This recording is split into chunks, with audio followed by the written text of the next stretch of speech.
On va méditer donc la parole de Dieu ensemble. Et c'est vrai qu'il n'y a rien de plus merveilleux que de revenir dans la présence de Dieu. Et donc on va méditer la parole de Dieu parce que tout ce que nous avons, tout ce que l'on a compris, c'est au travers de la Bible que nous avons pu le saisir. La Bible, c'est la parole de Dieu. C'est le moyen par lequel Dieu nous parle. Et donc on va faire quelques lectures. On va faire une première lecture. Alors je ne l'avais pas noté celle-là, donc ça commence bien. Dans Éphésiens, au chapitre 6. Éphésiens chapitre 6. Et à partir du verset 10. Il nous est parlé d'un combat. Donc Éphésiens 6, verset 10. Au reste, fortifiez-vous dans le Seigneur et par sa force toute puissante. Revêtez-vous de toutes les armes de Dieu afin de pouvoir tenir ferme contre les ruses du diable. Car nous n'avons pas à lutter contre la chair et le sang, mais contre les dominations, contre les autorités, contre les princes de ce monde de ténèbres, contre les esprits méchants dans les lieux célestes. C'est pourquoi prenez toutes les armes de Dieu, afin de pouvoir résister dans le mauvais jour et tenir ferme après avoir tout surmonté. Tenez donc ferme, ayez à vos reins la vérité pour ceinture, revêtez la cuirasse de la justice, mettez pour chaussure à vos pieds le zèle que donne l'évangile de paix, prenez par-dessus tout cela le bouclier de la foi, avec lequel vous pourrez éteindre tous les traits enflammés du malin, prenez aussi le casque du salut et l'épée de l'esprit qui est la parole de Dieu. Amen. Et une deuxième lecture dans l'épître aux Philippiens, au chapitre 2.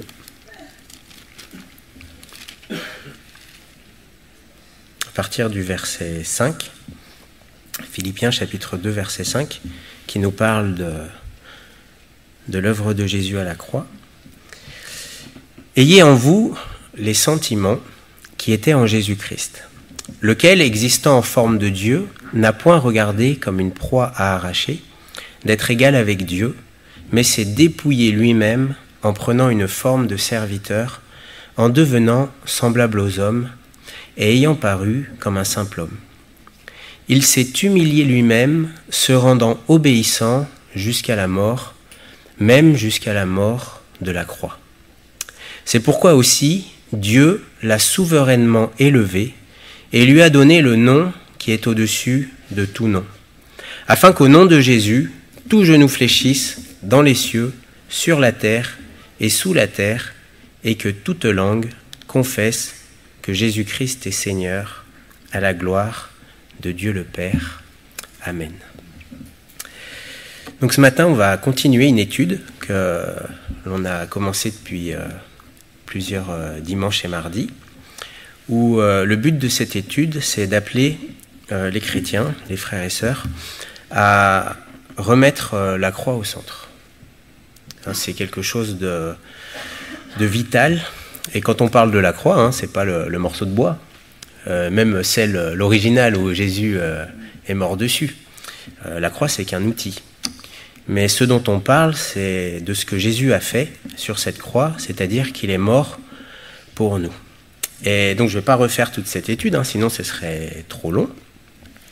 Mais dans cette étude, on voit deux grands principes qui sont systématiques en fait.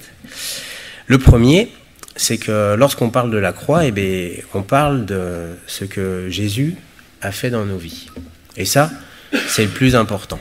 La première chose et la grande vérité que la Bible nous enseigne, c'est que Jésus-Christ est venu et il a porté sa croix et il est mort sur cette croix et 3 jours après, il est ressuscité et il a été élevé à la droite du Père. C'est ce qu'on a lu. Jésus, c'est Dieu qui s'est dépouillé de sa gloire, qui s'est fait homme, qui a vécu une vie sans péché et qui, au bout de 3 ans de ministère, est mort sur la croix, mais ensuite il est ressuscité. Et ça, c'est peut-être la chose la plus importante qu'il y a et qui doit être saisie par la foi. Et d'ailleurs, si on ne saisit pas la réalité de la croix, de ce que Jésus a fait, en réalité, on ne peut pas aller plus loin et on ne peut même pas commencer à suivre Dieu. Et souvent, quand on rencontre des gens qui veulent s'approcher de Dieu, ils posent la question, mais qu'est-ce que je dois faire pour plaire à Dieu? Qu'est-ce que je dois faire pour aller plus loin? Eh bien, avant de se poser la question de qu'est-ce que je dois faire, il faut d'abord regarder à ce que Dieu a fait pour vous. C'est simple. Et la Bible dit que Dieu nous a aimés, au point qu'il a donné son Fils unique. C'est Jean 3,16. « Car Dieu a tant aimé le monde qu'il a donné son Fils unique, afin que quiconque croit en lui ne périsse pas, mais qu'il ait la vie éternelle. » Et l'Évangile nous parle de Dieu qui aime le pécheur. Et pour que le pécheur soit sauvé, il va donner son Fils unique qui va payer pour nos péchés. Et lorsque Jésus est allé sur cette croix, ce n'était pas pour lui-même, il l'a fait pour nous, il l'a fait pour vous. Ça, c'est la première chose. Et tant qu'on n'a pas accepté le sacrifice de Jésus à la croix, en fait, on ne peut pas aller plus loin. Mais le deuxième principe, en parlant de la croix, c'est celui-ci, c'est que, oui, Jésus, il est mort pour nous sur la croix, mais si je veux le suivre, si je veux être son disciple, il faut que moi aussi, je me charge de ma croix. On peut lire Marc, chapitre 8, verset 34. Jésus parle à la foule et à ses disciples, il leur dit ceci. « Puis ayant appelé la foule, avec ses disciples, il leur dit, « Si quelqu'un veut venir après moi, qu'il renonce à lui-même, qu'il se charge de sa croix et qu'il me suive. » Et là, on voit la condition pour suivre le Seigneur. Si quelqu'un veut venir après moi. Donc c'est une chose de comprendre ce que Jésus a fait, de comprendre le pardon des péchés, mais c'en est une autre que de s'attacher à lui et de le suivre. Et si je veux suivre le Seigneur, il y a une condition. Et la condition, c'est pas d'aller dans telle église ou dans telle autre église, telle dénomination ou telle autre dénomination. La condition pour suivre le Seigneur Jésus, il y en a deux, c'est renoncer à soi-même et se charger de la croix. Et on a vu que la croix dont il est question ici, c'est pas celle de Jésus. C'est pas en allant à Jérusalem, sur le mont Golgotha, prendre un morceau de bois et se faire clouer dessus et mourir. Ça changerait rien. Et puis c'est pas ça que Dieu veut. La croix, en fait, c'est plus qu'un acte à un moment donné. En fait, on voit que c'est un état d'esprit. Et tout à l'heure, on a lu, c'est Philippiens 2,5, « Ayez en vous les sentiments qui étaient en Jésus-Christ », mais en réalité, dans le texte original, c'est « Ayez en vous la pensée qui était en Jésus-Christ ». Et en fait, ce que Dieu nous demande, quand on veut le suivre, c'est pas d'imiter ce qu'il a fait à ce moment précis de l'humanité, mais c'est d'imiter l'attitude qu'il avait. Et la question que je dois me poser, c'est est-ce que j'ai accepté premièrement l'œuvre de Jésus? Et si je veux le suivre, est-ce que j'accepte la condition qui est que je me charge de ma croix? Un disciple, c'est quelqu'un qui choisit de mettre en pratique ce que le maître il demande. Et en fait, par définition, un disciple, forcément, il ne fait pas ce qu'il veut, il fait ce que le maître ou le Seigneur il veut. C'est évident. Si à un moment je veux apprendre, je vais voir un maître pour apprendre les maths, bon ben, s'il me dit qu'une addition ça fait ça, ben, c'est pas moi qui ai raison, c'est lui qui le dit. Puis si je fais comme lui, ben, j'apprends à progresser dans cela. Donc le disciple, c'est celui qui renonce. Et ça, c'est quelque chose qui est plus beaucoup prêché. Le renoncement à soi. On fait croire aux gens qu'il suffit d'aller dans une église, d'aimer Dieu, enfin d'avoir des sentiments, des émotions pour lui, et ça suffit. Ça, c'est pas vrai. C'est vrai que le salut, c'est d'abord Dieu qui paye un prix. Mais s'attacher à Dieu, ça nous coûte à nous aussi. Et ça, c'est une réalité. On ne peut pas la mettre de côté. C'est même la condition où on commence à suivre le Seigneur. Et j'ouvre une parenthèse parce que cet après-midi, on a des baptêmes. Et le baptême, Jésus dira, c'est dans Matthieu 28, 19, « Faites de toutes les nations des disciples et baptisez-les ». Donc en fait, on baptise des disciples. Et dans le baptême, c'est vrai qu'on ne va pas faire une étude sur le baptême. C'est vrai que le baptême, c'est un engagement à devenir disciple de Jésus, c'est-à-dire que les personnes qui vont se faire baptiser, ils choisissent d'être des disciples. C'est-à-dire que Jésus soit leur maître. Mais dans le baptême, il y a aussi un symbole. Vous savez, quand on plonge quelqu'un dans l'eau, c'est un peu comme si on enterre son ancienne manière de vivre. Et quand la personne, elle sort de l'eau, c'est comme si elle revit, mais dans une nouvelle manière de vivre. On meurt à la manière de vivre comme on voulait, comme on était, et on ressort de l'eau en voulant marcher, en voulant vivre, non plus comme on veut, mais comme Dieu veut, comme disciple de Jésus-Christ. Alors, vous savez, dans le cœur de ceux qui vont se faire baptiser, il ne va pas y avoir quelque chose de particulier, mais c'est une image, c'est une illustration, c'est un symbole qui nous montre en fait ce qui s'est déjà passé dans le cœur. Un disciple, il a choisi de renoncer à sa manière de vivre et il a choisi de suivre le Seigneur. Donc en fait, le symbole, c'est la concrétisation du choix qui a déjà été fait dans le cœur. Bon. Et donc le but de cette étude sur la croix, c'est justement d'approfondir, de comprendre ce que Jésus a fait à la croix pour qu'on puisse le saisir par la foi et qu'en comprenant ce que Jésus a fait, on puisse l'imiter et nous-mêmes porter notre croix. Parce que si Dieu nous demande de porter notre croix, il l'a fait lui-même. Et si je veux savoir et comprendre ce que c'est que porter ma croix en tant que disciple, il faut que je comprenne vraiment ce que Jésus a fait. Si je n'ai pas compris ce que Jésus a fait, je ne peux pas porter ma croix. Et je ne peux pas l'imiter. Bon. Et donc on voit plusieurs aspects. Là, ça fait la 6e fois qu'on est sur ce sujet. Et l'aspect que j'aimerais mettre en avant, c'est cet aspect de la croix, c'est qu'à la croix, Jésus a vaincu Satan et les démons. Alors là, c'est un sujet. Si vous venez pour la première fois, bon, c'est sûr que c'est peut-être pas, ça va vous faire bizarre, mais pourtant la Bible en parle. Et nous, ce que l'on veut, c'est pas dire ce qu'on veut, c'est dire ce que la Bible nous dit. Tout à l'heure, on a lu dans Philippiens au chapitre 2 que Jésus, donc, il est mort à la croix.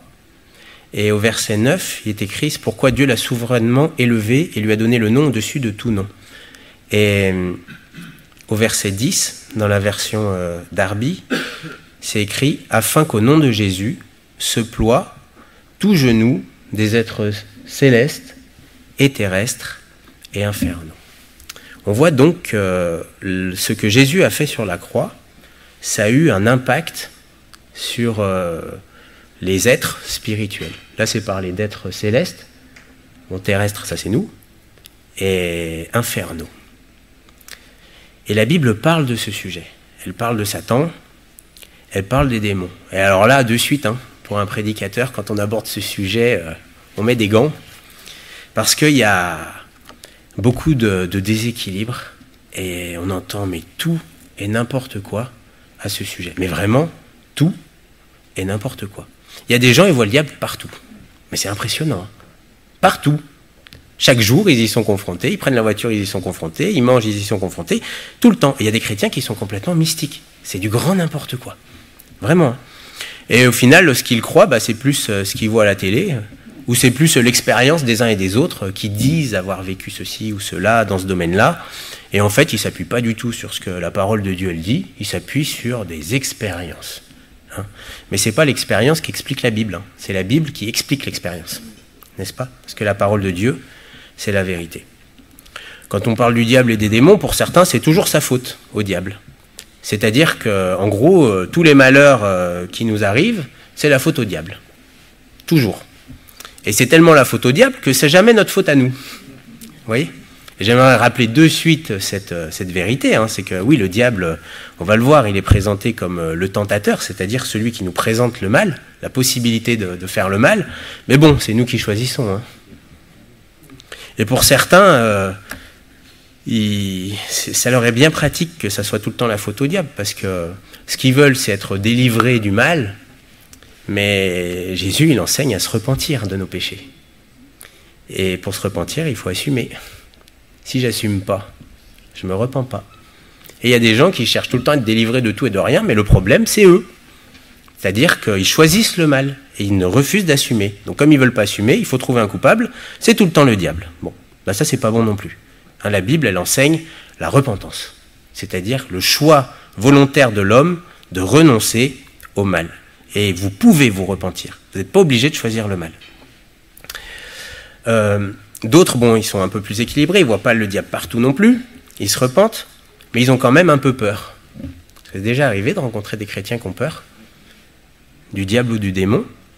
Et on entend des choses, il y a telle personne de ma famille, elle a fait ça, est-ce que ça peut produire quelque chose chez moi? Il y en a d'autres qui ont peur qu'on leur jette un sort. C'est vrai, hein, il y a des chrétiens qui ont peur de ça. Il y en a qui ont peur tout simplement du diable. D'autres ont peur que certaines choses du passé, parce qu'ils ont touché à l'occultisme, ça revienne aujourd'hui. Comme s'il y avait une sorte de brèche qui n'a pas été colmatée et qu'aujourd'hui, il y a encore une incidence sur nos vies. Vous voyez? Et là aussi, il y a quelque chose qui ne va pas. Il y a vraiment quelque chose qui ne va pas. Et puis d'un autre côté, il y en a qui ne le voient nulle part. Autant il y en a, ils le voient partout, et il y en a d'autres qui ne le voient nulle part. Comme s'il n'existait pas. Comme s'il n'agissait pas. Et là aussi, il y a un danger. Puisque si la Bible nous en parle, c'est qu'il existe.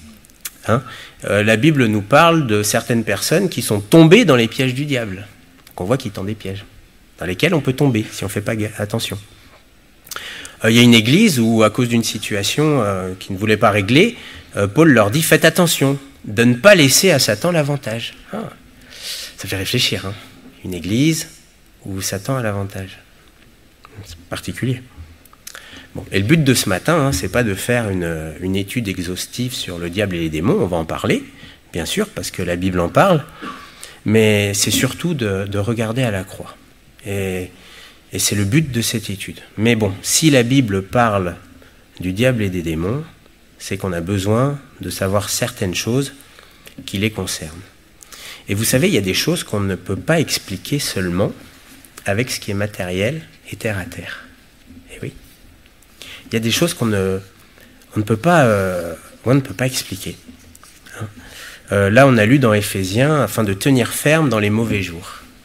Frères et sœurs, est-ce que vous avez remarqué que des fois, il y a des jours bizarrement plus durs que d'autres? Peut-être pour quelqu'un ce matin, c'est bizarre. Comme s'il y avait un vent contraire. Comme si c'était pas comme d'habitude. La Bible parle des mauvais jours. Et le contexte, c'est un combat spirituel. Donc ce sont des choses qui existent. Hein. Et donc, la première chose, c'est qu'ils existent. Hein. Et la Bible parle des démons. Et alors, ils portent plusieurs noms. Des fois, ils sont appelés démons. Des fois, ils sont appelés esprits impurs. Des fois, ils sont appelés esprits méchants. Des fois, ils sont appelés esprits de mensonge. Hein. Et en fait, si on regarde ce qu'ils sont, dans la parole, on voit qu'en fait, ce sont des esprits, puisqu'ils sont appelés esprits impurs, esprits méchants, etc. Vous savez, l'homme, à la création, on voit qu'il est particulier, l'homme, parce qu'on a été créé à la fois de la terre, de la poussière, mais Dieu nous a donné un esprit. Donc nous, on est à la fois terrestre et spirituel. Il y a les deux. On a une sorte de double nature. Mais eux, c'est des esprits. C'est-à-dire qu'ils n'ont pas été tirés de la terre. Hein, ils sont purement spirituels. Et c'est vrai qu'un esprit, par définition, en fait, on ne le voit pas. Hein, c'est comme vos esprits. Moi, je vois que vos corps. J'allais dire heureusement, hein, parce que si on voyait tout ce qui se passe à l'intérieur, des fois, heureusement. Hein. Mais c'est pas parce que je vois pas votre esprit qu'il n'est pas là. Vous voyez ? Vous pouvez me faire un grand sourire et être affligé à l'intérieur. Il y a une réalité intérieure que l'on vit. On a un esprit. Bon. Et un esprit, effectivement, on le voit pas. Alors bien sûr, ça peut se manifester, mais c'est pas le but de parler de ça ce matin. Et quand Jésus parlera du Saint-Esprit, le Saint-Esprit, c'est l'Esprit de Dieu. C'est l'Esprit qui est à part des autres. C'est l'Esprit du Créateur. D'accord ? C'est l'Esprit de Dieu. Quand Jésus parle du Saint-Esprit, il va dire, c'est dans Jean 3, verset 8, « Le vent souffle où il veut, et tu en entends le bruit, mais tu ne sais ni d'où il vient, ni où il va. Il en est ainsi de tout homme qui est né de l'Esprit. » Et Jésus parle du vent. Vous savez, le vent, c'est une belle analogie. Le vent, on ne le voit pas. Est-ce que vous avez déjà vu le vent ? Ben non, on ne le voit pas. Par contre, on voit ses effets. Hein, si vous voyez toutes les feuilles d'un arbre penchées d'un côté, vous savez que c'est le vent. Il y a quelque chose de visible, ce n'est pas la chose en soi, mais c'est les effets. Et bien spirituellement, c'est pareil. Le Saint-Esprit, quand il agit dans la vie d'un homme, ça se voit. Parce qu'il y a des choses dans le caractère, dans la manière de vivre qui changent complètement. On en voit les effets. On reconnaît l'arbre à son fruit. Et bien dans l'autre sens, ça marche aussi. Il y a des choses que l'on voit qui peuvent nous prouver qu'il n'y a pas que des choses terre à terre, mais qui sont spirituelles. Et dans un des témoignages de cet après-midi, il y a un jeune homme qui est venu à Christ, mais avant d'avoir conscience que Dieu existait et qu'il fallait venir à lui, il a de suite eu conscience, à cause de ce qu'il voyait du milieu dans lequel il était, que le diable existait. Ah, c'est fou, hein. Il y en a certains qui se rendent compte qu'il y a vraiment le mal qui existe et qu'il y a quelque chose de surnaturel dans le mal, et puis ça leur fait le déclic que bon, si le mal existe, il y a le bien aussi. Bon, c'est ce qui s'est passé pour l'un qui va se faire baptiser cet après-midi. Bon. Alors ces esprits, ces démons, ils viennent d'où? Donc c'est des esprits. Et on voit qu'au final, ce sont des esprits qui à la base étaient bons, mais qui ont choisi le mal.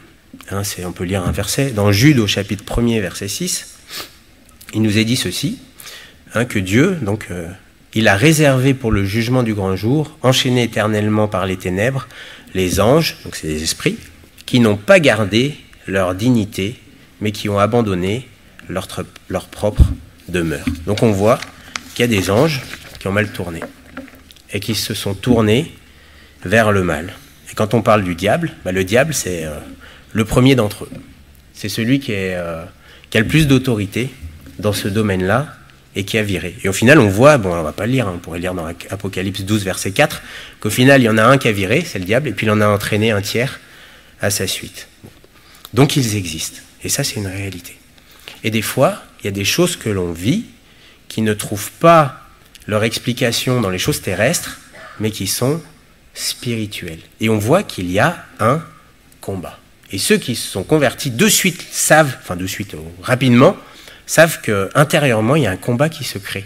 Et que des fois, il y a des difficultés, il y a des mauvais jours, comme on a lu, il y a de la souffrance qui n'est pas due à ce qu'on a fait, mais qui est due à un combat spirituel. Alors les démons, qu'est-ce qu'ils font? Bon, on en parle un peu quand même. Hein. On voit que, principalement, ils tourmentent les hommes et ils les poussent au mal. On peut lire par exemple Matthieu 15, verset 22. Il nous est dit, et voici une femme cananéenne qui venait de ces contrées, lui cria, « Aie pitié de moi, Seigneur, fils de David, ma fille est cruellement tourmentée par le démon. » Les démons, ils font quoi? Ils tourmentent les gens. Et ouais. Quelqu'un de possédé, c'est quelqu'un qui est tourmenté de l'intérieur par un esprit, ou plusieurs. Dans Luc, au chapitre 6, verset 18, il nous est dit, « Ceux qui étaient tourmentés par des esprits impurs étaient guéris. » Ils sont présentés comme des esprits cruels qui aiment faire du mal aux gens. Il y a des gens, ils souffrent intérieurement, ils sont tourmentés, torturés intérieurement par de mauvais esprits. On voit que ces esprits, on ne va pas lire, ils sont capables de posséder les gens. C'est-à-dire qu'ils sont capables de venir dans une personne et de rester comme s'ils habitaient dans une maison. Ça, on le voit, alors je ne vais pas prendre tous les textes.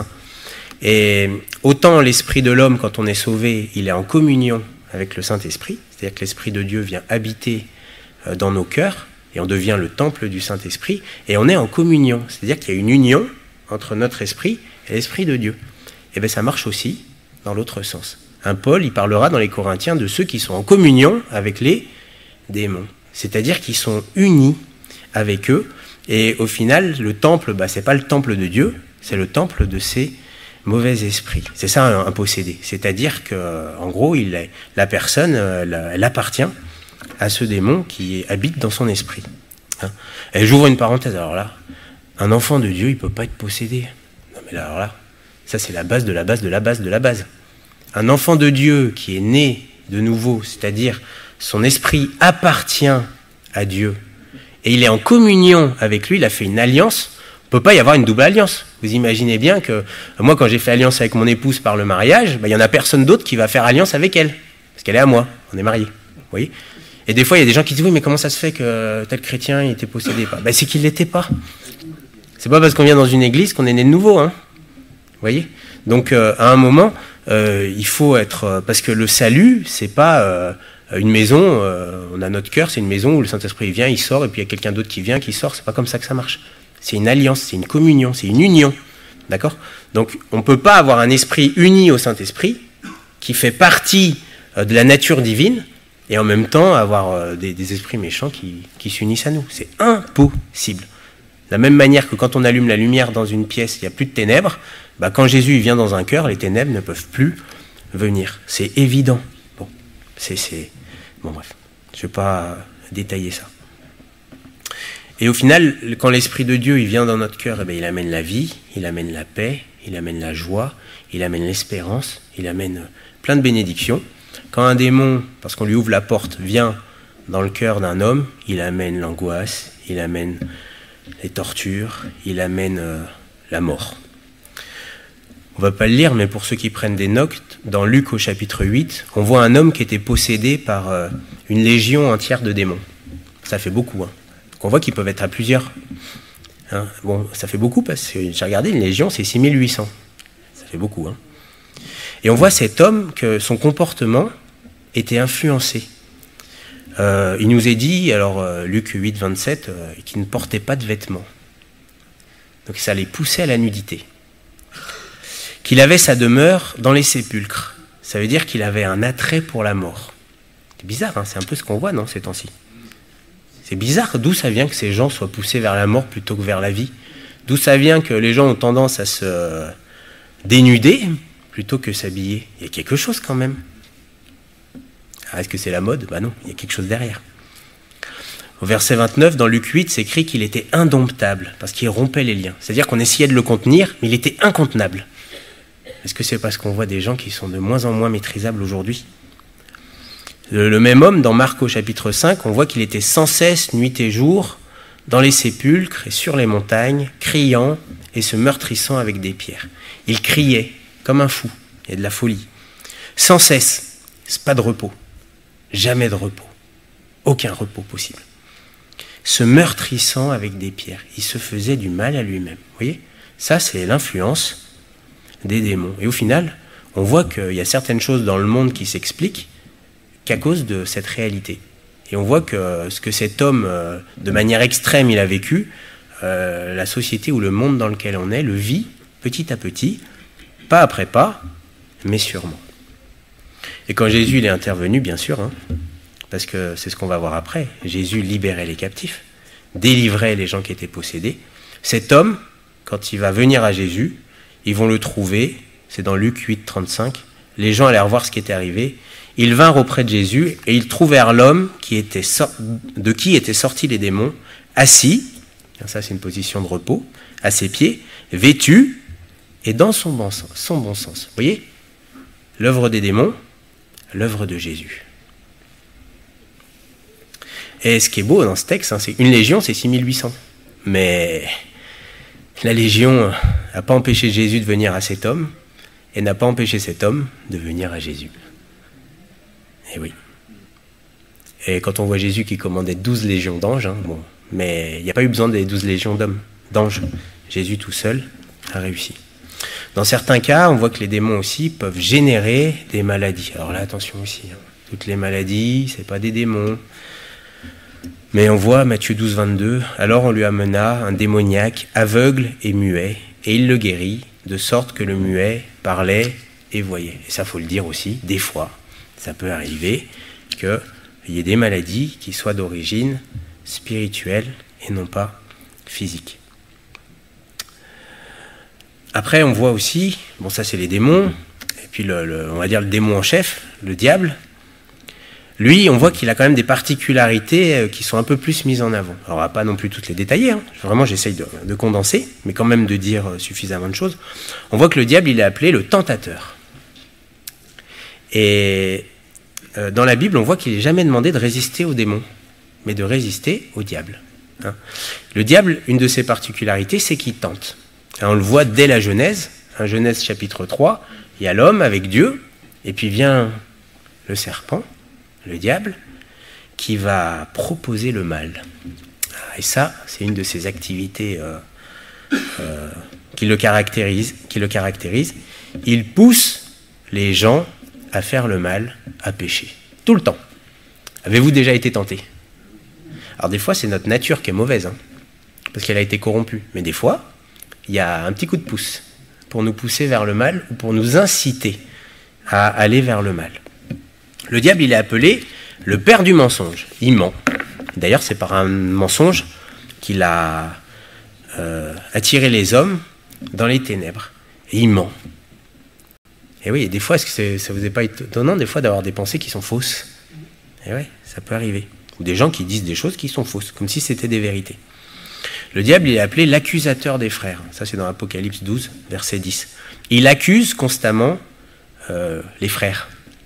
Vous n'avez jamais été accusé dans vos pensées, comme si le passé revenait tout le temps, régulièrement, une accusation constante. Bon, ça c'est lui aussi. Qu'est-ce qu'il fait d'autre? 2 Corinthiens 11, verset 13. Alors ça, on n'en parle pas souvent, mais c'est une réalité. Paul, il avait certains problèmes avec des gens qui venaient dans les églises et qui se disaient apôtres. Et malheureusement, qui étaient reçus. Et dans 2 Corinthiens 11, verset 13, Paul, il parle de ces hommes et il dit « Ces hommes-là sont de faux apôtres, des ouvriers trompeurs déguisés en apôtres de Christ. » Ils se déguisent. Et il envoie des gens déguisés. Et cela n'est pas étonnant, puisque Satan lui-même se déguise en ange de lumière. Il n'est donc pas étrange que ces ministres, oui, les ministres ou serviteurs de Christ, et ceux de Satan, que ces ministres aussi se déguisent en ministres de justice, leur fin sera selon leurs œuvres. Eh ouais. Est-ce qu'on en a conscience? Eh ouais. Ça explique des fois certaines pagailles dans des églises. C'est parce qu'il y a des gens qui ne sont pas en fait des serviteurs de Jésus. Et on voit que ça crée des tensions. Dans 1 Timothée chapitre 4 verset 1er, il nous est dit ceci, mais l'Esprit dit expressément que dans les derniers temps, quelques-uns abandonneront la foi pour s'attacher à des esprits séducteurs et à des doctrines de démons. Ils font quoi les démons? Ils font des doctrines, mais pas des bonnes. Hein. Étonnant, hein. C'est-à-dire qu'il y a des doctrines de démons, et ça concerne les temps de la fin. Alors quelqu'un pourrait dire, mais c'est quoi une doctrine de démons? Mais si on regarde le diable quand il a tenté Jésus, hein, qu'est-ce qu'il a fait? Il a utilisé la parole de Dieu. Non? Il est écrit. Sauf qu'il l'a utilisé à moitié, ou hors de son contexte. Vous voyez? Si à un moment je vous prends des versets hors de leur contexte, où je vous en dis que la moitié, mais c'est pas la vérité. Et en réalité, souvent, les fausses doctrines, c'est pas des choses toutes fausses. C'est des choses vraies, mais à moitié. Ou des choses vraies, pas complétées par une autre vérité. Et au final, c'est des doctrines qui ne sont pas bonnes. Écoutez, le diable, il connaît la parole. Hein. Et il sait comment la tronquer au bon endroit pour amener les gens à ne pas faire ce que la Bible enseigne. Et vous savez, à coup de versets, on peut dire aux gens, pas besoin de se marier. Ah oui, hein, il suffit de prendre les bons, couper de leur sortie de leur contexte, etc. Puis il y en a d'autres, on peut les mettre dans un légalisme de folie, parce qu'on prend certains textes aussi, et pas les autres. Vous voyez? Et je pense que Jésus a répondu, il est aussi écrit. Et je pense que la saine doctrine, c'est toute la doctrine, tout simplement, et toute la parole. C'est pas de prendre un texte au détriment d'un autre, c'est de tous les prendre. Sinon, ça ne va pas. On voit combien ce combat, quand il y a eu dans Matthieu 4 et Luc 4, quand Jésus est dans le désert, on voit vraiment que le diable utilise la parole, mais il l'utilise mal. Jésus connaît bien la parole. Et il le contre. Bon, on pourrait voir aussi plein d'autres choses que... Bon bref, je raccourcis. Mais il y a une chose, et c'est sur celle-là surtout que je voudrais qu'on s'arrête. Si vous devez retenir une seule chose concernant le diable et les démons, une chose qui les caractérise et qui leur est propre, une seule, la plus importante, c'est que la Bible nous dit qu'ils ont tous été vaincus par Jésus à la croix. Ils sont vaincus. Et dans Colossiens chapitre 2, verset 14, et ça peut tout changer, écoutez bien. Colossiens 2, 14, il nous est dit, en parlant de Jésus, qu'il a effacé l'acte dont les ordonnances nous condamnaient et qui subsistait contre nous. Il l'a détruit en le clouant à la croix. Ça, c'est le péché. Il a effacé. Ça, c'est le pardon des péchés. Il a détruit l'acte. Ça, c'est la libération de la puissance du péché. Mais au verset 15, il nous est dit, il a dépouillé les dominations et les autorités et les a livrées publiquement en spectacle en triomphant d'elles par la croix.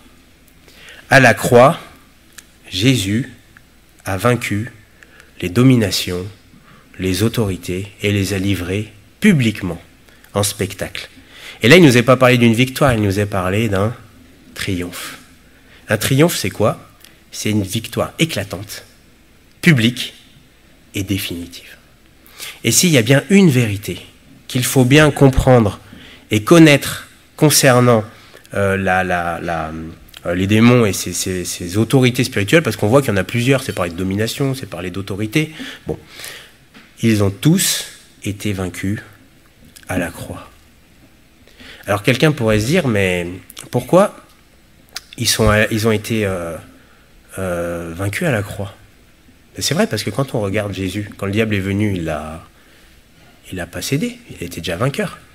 Quand il y avait les démons, il les chassait déjà, avant même la croix. Vous voyez, mais c'est pourquoi la croix, elle est fondamentale dans cette victoire sur Satan et les démons. Parce que quelqu'un pourrait se dire, mais si Jésus est Dieu, et qu'il est le Créateur qui s'est incarné, mais il a toujours été au-dessus du diable. Bah oui, c'est vrai, n'est-ce pas? Mais la Bible nous dit, c'est ce qu'on a lu tout à l'heure dans Philippiens, c'est qu'il s'est dépouillé de sa gloire. Il s'est dépouillé lui-même en prenant une forme de serviteur. Et ce qu'il faut comprendre, c'est que Jésus, même s'il est Dieu, dans son identité, s'est dépouillé de certains de ses attributs divins, et il s'est fait un homme comme nous. Et donc il a combattu comme nous. On le voit qu'il va être tenté par Satan dans le désert. C'est-à-dire qu'il a accepté d'être exposé à la tentation. Et à la croix, oui, c'est Dieu, c'est Jésus, mais c'est aussi un homme qui a triomphé sur toutes les dominations et les autorités. Jésus a vaincu en tant qu'homme. Et ça fait toute une différence. C'est comme ce qu'on a vu la dernière fois avec le péché. Si on revient au début de l'humanité, le péché, il est venu par un homme qui a péché. Et en péchant, il a fait rentrer tous les autres hommes dans le péché.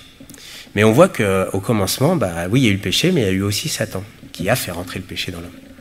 Et on voit que c'est un homme qui a été vaincu par Satan. Et donc il a été dans la défaite, et donc on est tous dans la défaite à cause de lui.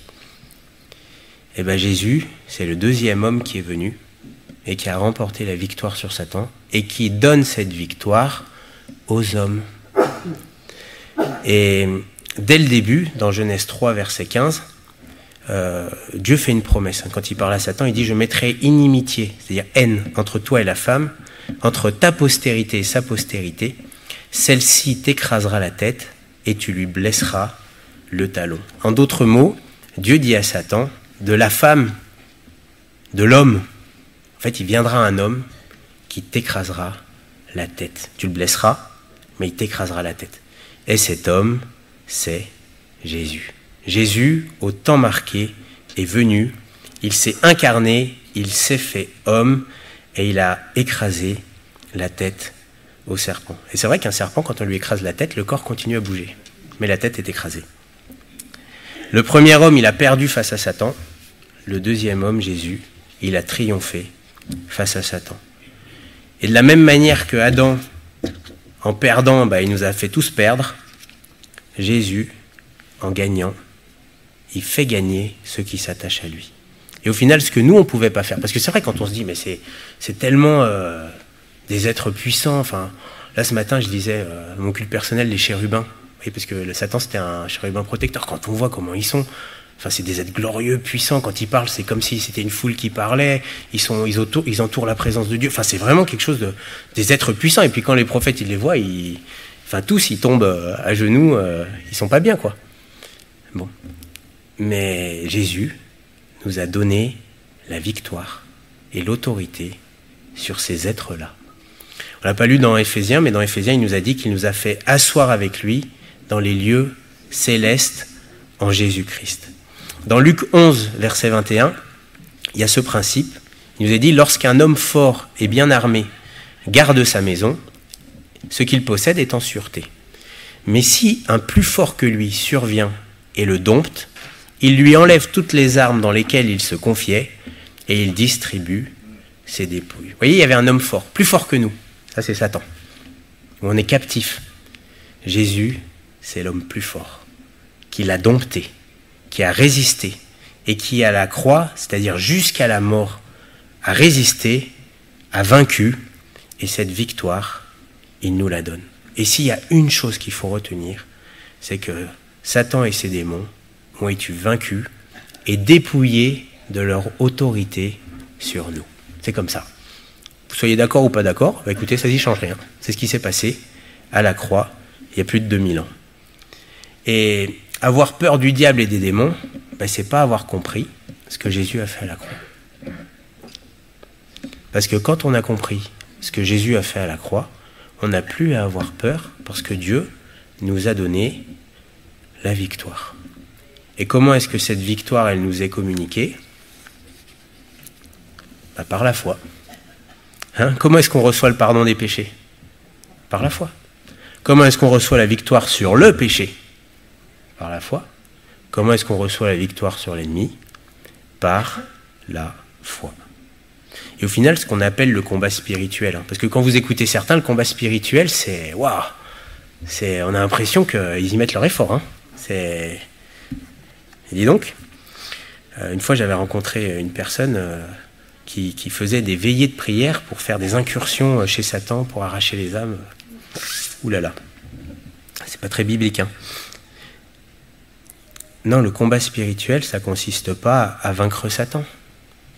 Le combat spirituel, ça consiste à croire dans la victoire de Jésus sur Satan. Imaginez un jour, vous voyez quelqu'un qui arrive, qui se prépare au combat, il dit « je vais aller combattre les nazis ». Vous lui direz « mon gars, la guerre, elle est finie depuis longtemps, ils ont perdu ». Il y a des chrétiens, c'est pareil. Ils veulent combattre un ennemi déjà vaincu. Et en fait, ils ne sont pas dans la saine doctrine. Ils tournent en rond. Et c'est des gens, c'est ceux-là justement qui voient le diable partout, qui chaque sensation, ils l'associent au diable. Enfin, c'est des gens complètement mystiques et déséquilibrés. Le combat spirituel, le bon combat, c'est celui de la foi. Alors comme pour le péché, certains pourraient se dire « Ah bon bah c'est super, j'ai compris. Donc si Jésus a vaincu, c'est fini, plus de combat. » Eh ben non. Là, ce serait tronquer la parole. C'est comme le péché. C'est pas parce que j'ai compris que le péché, que la puissance du péché a été détruite à la croix, que ça me dispense du combat. Il y a quand même un combat. Et même si la Bible nous parle que Satan est vaincu, elle nous dit quand même qu'on a à lutter. C'est ce qu'on a lu tout à l'heure dans Éphésiens 6. Et c'est comme pour notre corps. Le péché, il est attaché à notre corps, donc on en sera délivré quand on ressuscitera. Satan, le combat s'arrêtera quand il sera enchaîné. Parce que la Bible nous dit que même si il a été vaincu et qu'il a perdu son autorité sur nous, il n'a pas encore été enchaîné. Eh oui, ça c'est ce que la Bible elle dit. Donc il y a un combat.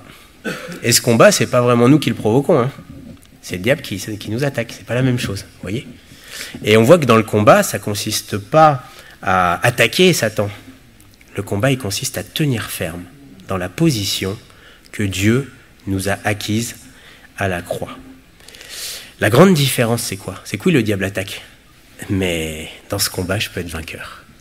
Parce que Jésus a vaincu et il me donne les armes pour être plus que vainqueur en Jésus-Christ. Et ces armes, elles ne consistent pas à aller l'attaquer et à remporter la victoire que Jésus a déjà remportée. Ces armes consistent à nous défendre des attaques du diable et à tenir ferme dans la position que Jésus nous a donnée. Et comment est-ce qu'on est plus que vainqueur sur l'ennemi ? C'est toujours les deux mêmes principes.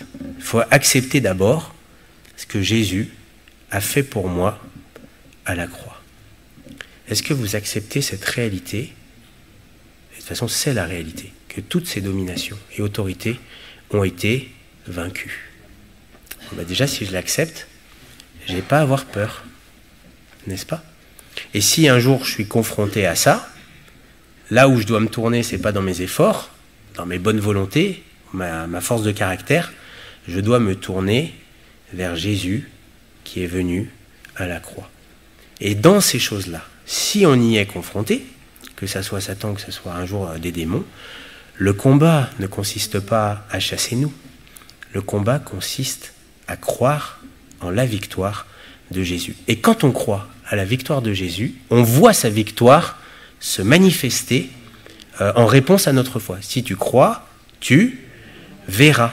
Et le combat, en réalité, c'est le combat de la foi. Et c'est là où tout se cristallise. Parce que, qu'est-ce que le diable il essaye de détruire ? Deux choses, en fait. Notre foi et notre conscience.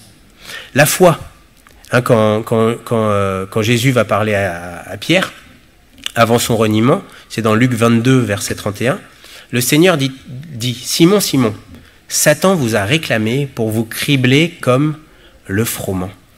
Mais j'ai prié pour toi, afin que ta foi ne défaille point. Et toi, quand tu seras revenu ou converti, affermis tes frères. » Vous voyez ? Jésus prévient Simon. Qu'est-ce qu'il lui dit ? Tu vas être criblé. Vous avez déjà vu c'est quoi cribler ? Vous secouez le blé et la paille, puis à un moment, à force de secouer, le blé se détache de la paille. Vous voyez ? C'est exactement ce que Satan essaye de faire, il vous secoue. Les mauvais jours, vous savez, des fois on est secoué comme des pruniers, les coups ils pleuvent de partout. Ça vous est déjà arrivé ou pas ? Ça pleut, c'est terrible. Si ça parle de mauvais jours, c'est qu'il y a des jours qui sont vraiment mauvais, n'est-ce pas ? Mais Jésus, lui, il ne dit pas « je vais empêcher Satan de te cribler hein. », c'est pas ça qu'il dit. Et Jésus n'isole pas ses disciples du combat. D'ailleurs, il dira « je ne les retire pas du monde, mais je te prie de les préserver du mal ». Jésus, c'est quoi qui l'intéresse ? Il dit « j'ai prié pour toi, afin que ta foi ne défaille point ». Là, il y a une chose qui intéresse Jésus, c'est la foi. Parce que la foi, c'est ce qui nous permet de rester attachés à Jésus. Si la foi elle lâche, on est détaché. Mais si la foi elle tient, et si elle tient dans l'épreuve, en fait, elle devient encore plus forte. Et des fois, c'est ce que le diable veut. Des fois, il y a des difficultés et on se dit, mais pourquoi Seigneur ? Pourquoi il y a tout ça qui m'arrive maintenant ? Pourtant, je te crois. Pourquoi c'est aussi dur ? Pourquoi ? Oui, mais c'est le test de la foi. Quand on voit Job, lui, était plus que criblé. Hein. Lui, il a été criblé à l'extrême. Mais on voit qu'il ne va rien attribuer d'injuste à Dieu. Il va garder la confiance en Dieu. Et en fait, c'est vrai que Dieu a permis une épreuve extrême. Mais à la fin, quand même, il va le bénir. Il nous est dit, considérez la fin que le Seigneur lui accorda. Mais ce qui est beau dans la vie de Job, c'est que même dans son épreuve extrême, et c'était ça en fait le but du combat, c'était de prouver que même si le diable se déchaîne à l'extrême, un homme peut continuer de faire confiance à Dieu. C'est le combat de la foi. Dans 1 Pierre au chapitre 5, versets 8 et 9, il nous est dit ceci, 1 Pierre 5, 8, « Soyez sobres, veillez, votre adversaire, le diable, rôde comme un lion rugissant, cherchant qui il dévorera. Résistez-lui avec une foi ferme, sachant que les mêmes souffrances, donc c'est la souffrance, les mêmes souffrances sont imposées à vos frères dans le monde. » Vous voyez, c'est pas la même, on vit tous la même chose en fait. Et vous doutez bien que si le diable a tenté le Seigneur, il le fera avec nous. Hein. S'il s'est attaqué au maître, il s'attaquera aux disciples. Et c'est vrai qu'il y a des moments où il y a une forte opposition. Des fois, on sent comme le vent qui nous pousse, puis des fois, il y a le vent adverse. Hein. On ne le voit pas, mais il est bel et bien présent. Hein. Et dans ces moments-là, il nous faut résister. Et le seul moyen de résister, c'est par la foi. Si dans les moments difficiles, dans l'adversité que vous vivez, dans les choses spirituelles auxquelles vous pouvez être exposés, vous choisissez de mettre votre confiance en Jésus-Christ, vous serez vainqueur et le résultat de cette épreuve, ça sera une plus grande victoire. Parce que l'ennemi fait une œuvre qui le trompe. C'est-à-dire que l'ennemi, quand il agit, c'est vrai qu'il s'oppose, mais en réalité, c'est comme les aigles. Quand ils ont les ailes déployées, plus ça souffle, plus ils vont haut. C'est exactement ce que le diable fait. Il ne peut pas ne pas s'opposer parce que c'est ce qu'il est. Il est un adversaire. Mais quand il le fait, celui qui a la foi, il va bien plus haut que si ça soufflait pas. Vous voyez ? Et c'est vrai que quand on regarde à la croix, c'est particulier parce que la croix, le diable y était. Il va, vous savez, pendant la Sainte Seine, il va rentrer dans Judas, il va y contribuer. C'est particulier. Hein. Parce qu'on pourrait se dire c'est sa défaite, mais il y contribue. C'est bizarre.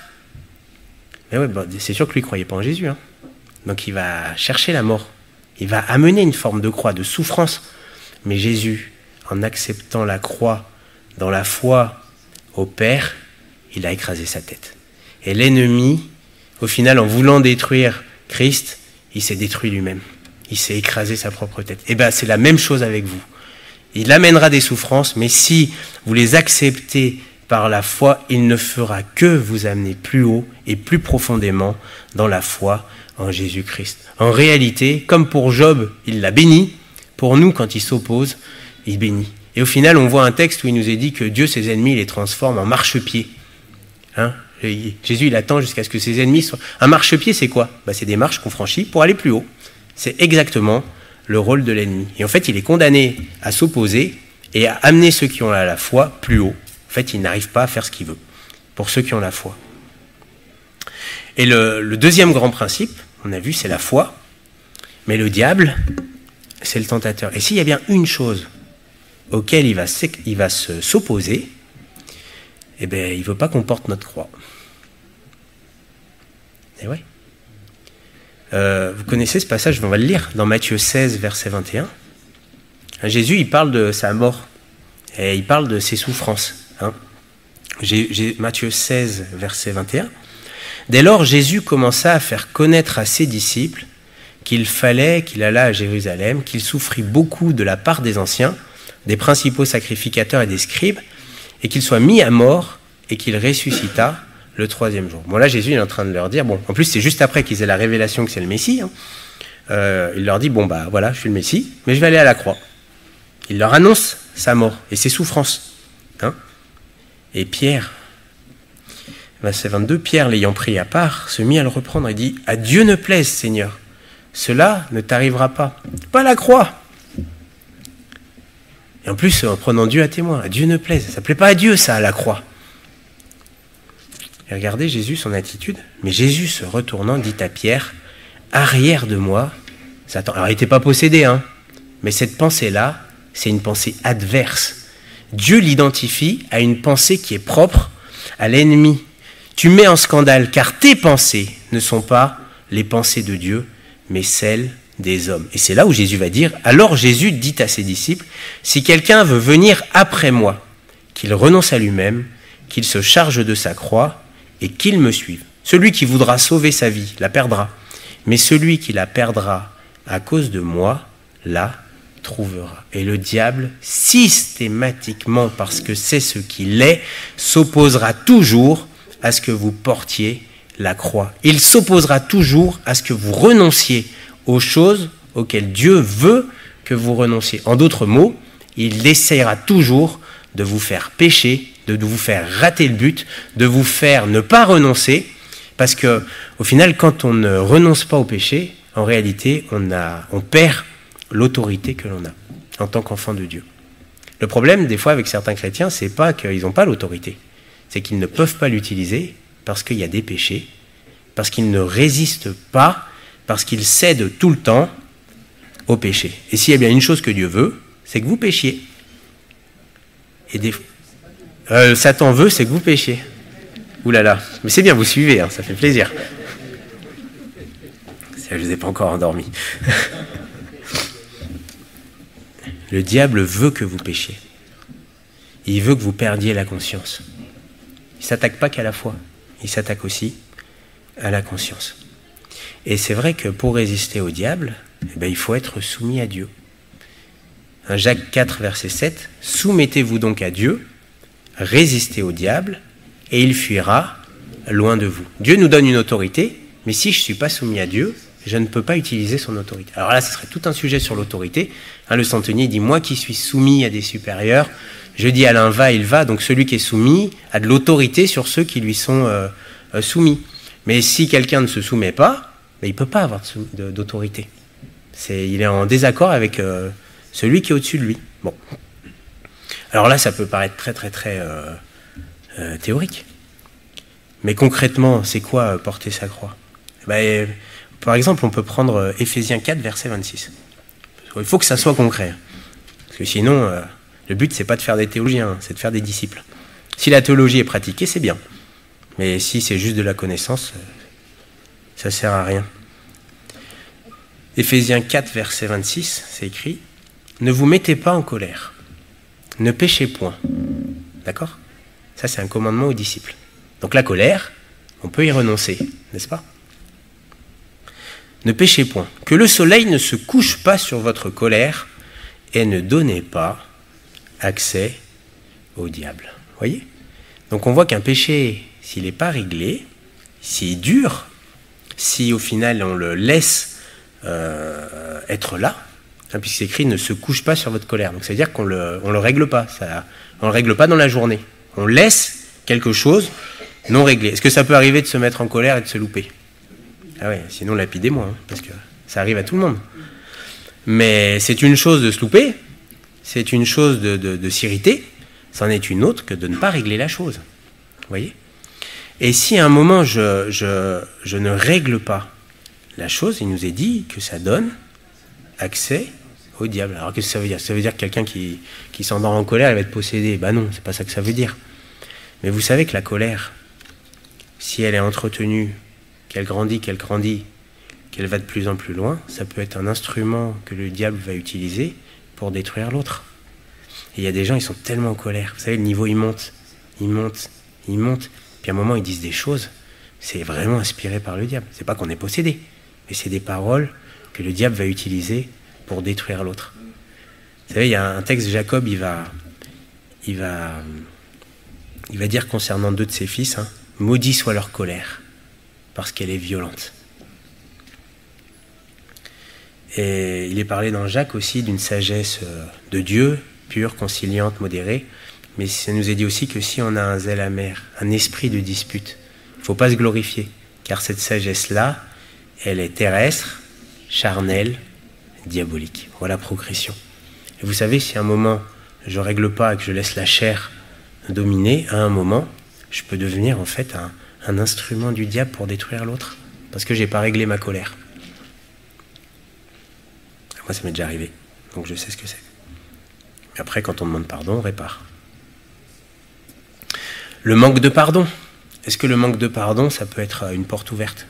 C'est ce qui s'est passé pour Corinthe. On peut aller dans 2 Corinthiens chapitre 2, puis on terminera avec ce passage. Dans 2 Corinthiens, vous savez, il y avait un problème de péché. Alors là, bon, il ne l'avait pas réglé. Donc Paul intervient, il règle le péché. Puis le frère qui avait péché, il se repent. Bon, bah, quand quelqu'un se repent, on pardonne, n'est-ce pas? Mais là, ils ne voulaient pas pardonner. Bon, oui, ils étaient vraiment charnels, c'est-à-dire qu'ils étaient dans un déséquilibre, et quand ils contrebraquaient, ils allaient dans un autre déséquilibre. La chair, elle est instable. C'est quand on est spirituel qu'on est équilibré. Et dans 2 Corinthiens au chapitre 2, verset 10, 2 Corinthiens 2, 10, Paul il dit « Or, à qui vous pardonnez, je pardonne aussi. Est-ce que j'ai pardonné? Si j'ai pardonné quelque chose, c'est à cause de vous en présence de Christ. » Donc il dit qu'il pardonne, afin de ne pas laisser à Satan l'avantage sur nous, car nous n'ignorons pas ses desseins. Vous voyez? Donc une église qui ne veut pas pardonner, c'est une église qui laisse à Satan l'avantage. Je ne sais pas si c'est super simple, mais c'est le principe. Le péché donne à Satan l'avantage. La croix, le fait de renoncer au péché, nous permet de saisir l'autorité de Jésus. Donc en gros, le combat spirituel, c'est quoi? C'est croire en la victoire de Jésus et c'est renoncer au mal. Et en fait, un homme qui a de plus en plus d'autorité sur ces choses-là, en réalité, c'est un homme qui est de plus en plus mort à lui-même et de plus en plus semblable à Jésus-Christ. Voilà, la croix. Et c'est pour ça qu'on voit que la croix doit être au centre. Et en réalité, vous avez bien compris, le plus important, c'est pas ce que le diable et les démons sont capables de faire. Le plus important, c'est ce que Jésus a fait à la croix et que nous suivions son exemple. Et quand le diable vient pour nous pousser au mal, que ce soit par la souffrance, que ce soit par la tentation, que ce soit par l'accusation, quand je me confie en Jésus-Christ et que je n'accepte pas le mal qu'il me propose, parce que je meurs à moi-même, que je porte ma croix, et bien mes frères et sœurs, on est plus que vainqueurs. Amen. Merci Seigneur pour ta parole. Et merci parce que, oui, à la croix, Seigneur, tu as tout accompli et tu nous as donné tout ce que nous avions besoin. Tu nous as donné le pardon des péchés, parce que c'est toi qui as souffert pour nos péchés. Tu nous as donné la victoire sur le péché, ce que le diable avait fait rentrer dans notre nature. Seigneur, tu le fais sortir par ta mort. Et merci parce que tu nous donnes la victoire sur le diable, afin que nous ne lui cédions pas, mais que nous gardions la position que tu nous as donnée à la croix. Seigneur, merci de tout notre cœur. Que ton nom soit béni. Amen.